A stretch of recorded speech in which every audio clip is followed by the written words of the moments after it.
Not every narcissist looks like a villain. Some of them look like a savior. They don't start with rage, they start with charm. They don't scream, they sigh. They don't demand, but they quietly manipulate. That is the covert narcissist, the abuser you do not see coming. Sometimes it's easier to spot the monster who yells than the one who whispers. The covert narcissist hides behind sensitivity, empathy, and victimhood.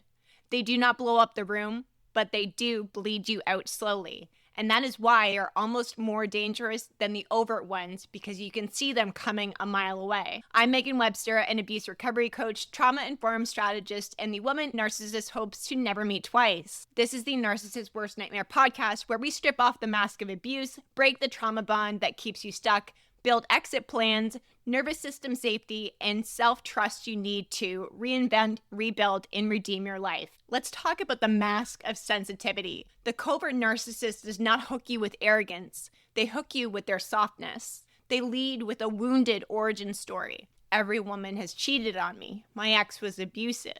Here's the history. No one's ever understood me like you. It lands like intimacy. It feels like trust, but it's a pity contract. They hand you their pain and wait to see if you can carry it. They mirror you, your music, your politics, your beliefs, your boundaries, your therapy language, and you think, finally, somebody who gets it. They're not getting it. They are mapping it so they can weaponize it against you. They escalate fast, but with gentleness. Long late-night calls, trauma dumping framed as connection. Day 2 exclusivity to protect our energy. It feels safe because it's quiet. It is not safe. It is fast-tracked enmeshment. A client shared with me on their second date, he cried at the dinner table, and she thought it was showing that he was vulnerable and this was safe. 6 months later, that story became a weapon. After everything I've told you about my past, you're going to bring this up? That is not vulnerability. That is leverage. I dated a covert narcissist for 6 months. We spoke for hours on the phone every day. It disrupted my schedule, but we were long distance and I wanted to make it work. We would talk hours past my bedtime. It impacted my morning routine. And even when I was sick, instead of thinking that I wanted to rest, they would still ask to see me. At the time, I thought it was because he cared, but really, it was a form of control. They did not care that I was sick, just that they got the attention and time. I did not see this then, but I was abandoning myself for everything that they would ask. Here's what to clock early. The speed, the sad boy contract, the over-agreement with your values, and the subtle pressure for you to pick them now so you don't see the real them later. This is why we rebuild self-trust in the RRR membership, so your empathy stops being a leash and starts becoming a line they cannot cross. Overt narcissists yell. Covert narcissists calibrate. They punish you with absence, a quiet withdrawal after you name a need. They don't fight you, they air vacuum you. You feel crazy for minding it because there's nothing wrong at that point.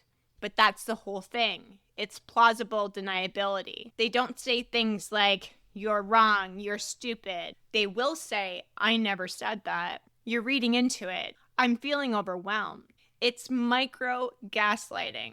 So you start to edit yourself to avoid the sigh, the sulk, the sermon on how sensitive you are. They triangulate with goodness. Their friends don't know what you're talking about. He's the nicest guy. Your therapist gets weaponized via misquotes. They'll talk about books and posts to reframe your reality. Virtue as a smokescreen. They perform repair without changing anything. A soft apology, a long text about transparency, accountability, a good week of behavior. But then the pattern reappears. That is intermittent reinforcement, the slot machine that keeps getting you to pull the lever. I had a client share with me that every time she stood up for herself, she would get flowers and long texts about how much he valued me and a week of good behavior. But then it would happen again, the silence. And she thought they were repairing, but they weren't. She was being reset. What this does to you is you will stop bringing things up to keep the peace. Your world shrinks around their comfort. The shrinkage is not compromise. It is control. Immediate protection moves sound like this. Stop over-explaining. Stop soothing the silence. Stop confusing performance for change. Treat the sulking as data, not a directive. Your job is not to manage an adult out of accountability. A lot of clients have shared with me that it feels harder to leave a covert narcissist versus an overt narcissist, because you don't leave a covert narcissist because you're finally mad enough. You leave when you are finally clear enough. And here's why you stay longer. There's cognitive dissonance. The covert narcissist is essentially two men living in one body. The sweet version who cried in your arms and the cold version who cuts you with silence.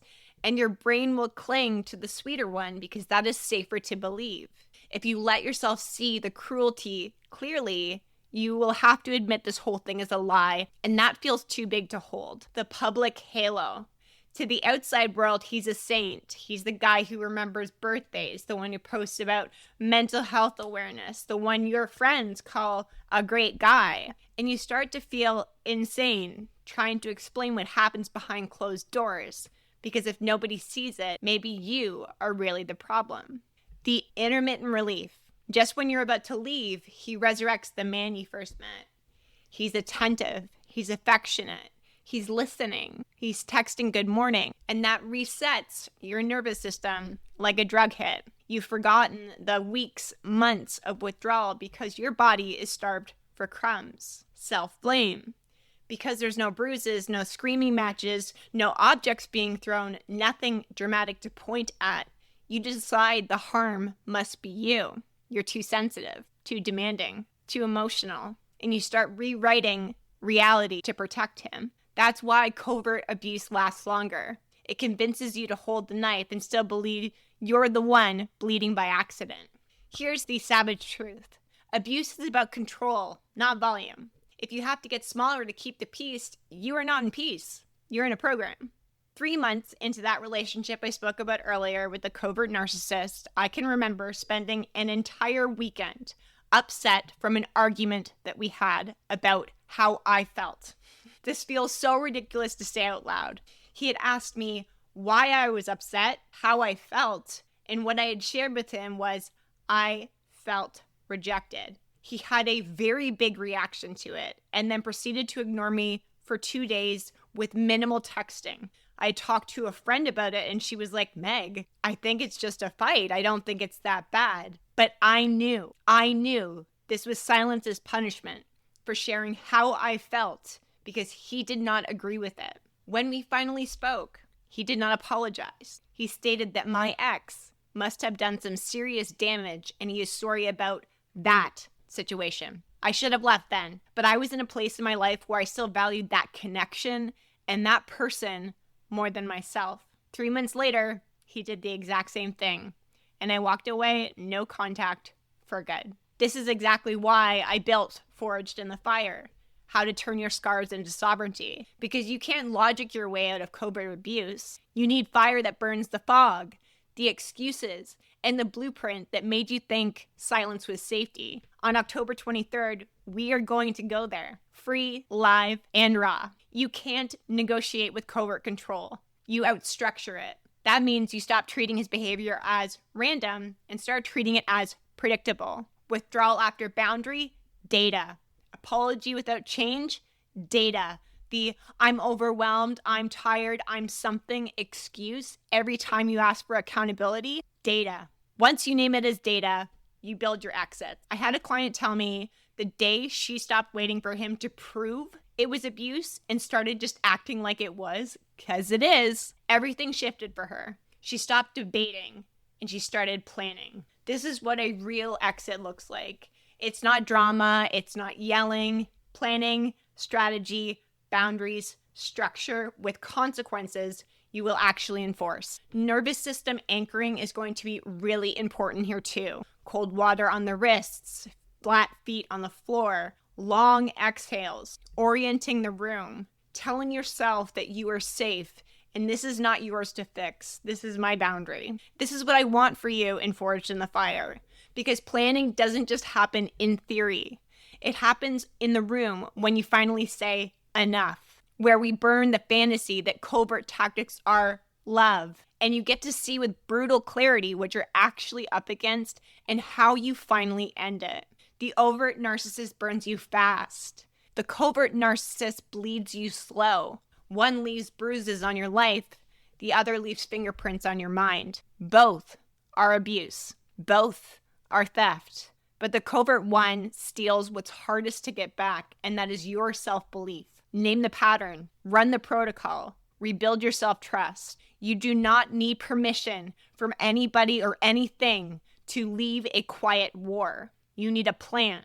That plan is inside of Reinvent, Rebuild, and Redeem membership. And your ignition point is Forged in the Fire, How to Turn Your Scars into Sovereignty on October 23rd. It is a free event, one night to burn it all down and rise into the woman you are meant to be. If this episode cracks something open in you good, that means you are waking up. Please share this with another woman who needs to hear it. Hit follow so you never miss the next one, and send me a DM on Instagram and tell me what landed for you. And I know you're ready to go deeper. Join me inside the Reinvent, Rebuild, and Redeem membership in a community of women where they set themselves free from abuse and build a life that they love. This is the Narcissist Worst Nightmare podcast, and remember, your comeback starts the second you decide you are done apologizing for things that were never your fault.